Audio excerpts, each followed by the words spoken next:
కుర్చీ మడతపెట్టి డైలాగ్తో సోషల్ మీడియాలో సంచలనం సృష్టించిన కుర్చీ తాత హఠాన్ మరణం చెందారు.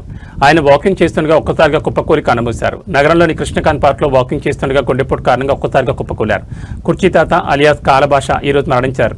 గతంలోనూ ఆయన చనిపోయారంటూ వార్తలు కథనాలు రావడం జరిగింది. కానీ ఇప్పుడు నిజంగానే కుర్చీ తాత స్వర్గస్థులయ్యారు. ఎండ తీవ్రతకు తట్టుకోలేక నిన్న సాయంత్రం కృష్ణకాంత్ పార్క్ దగ్గర 5 గంటల సమయంలో సొమ్మసిల్లి పడిపోయిన కుర్చీ తాత ఇంటికి తీసుకొచ్చిన తర్వాత తుది శ్వాస విడిచారు. తన భార్య ఒడిలో తలపెట్టి ప్రాణాలు విడిచారు కుర్చీ తాత. డాడీ డాడీ డాడీ కుర్చీ తాత డాడీ లెగు డాడీ ఏమైంది డాడీ డాడీ లెగు డాడీ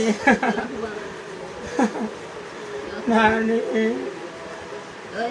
డాడీ లెగు డాడీ లెగు డాడీ టేబుల్ పైన తెమ్మన్నగా తెచ్చా లెగు డాడీ లెగు డాడీ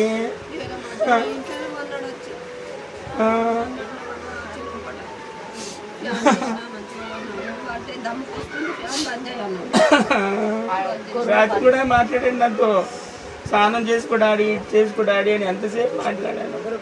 టేబుల్ పైన తెస్తా డాడీ బయట ఒప్పుకుంది అంటే తీసుకురా బేట అన్నాడు. ఇక్కడ పార్కులో అడుగుతున్నాడు అందరినీ కుర్చీ తాత ఎక్కడ అని రాలేదు అన్న. ఈలో సుబ్బలక్ష్మి ఫోన్ చేసి అయిపోయిందా డాడీ అయిపోయిందా లెగు డాడీ లెగు డాడీ. ఎన్ని గంటలప్పుడు మీకు జరిగింది ఈరోజు? సాయంత్రం 5కి.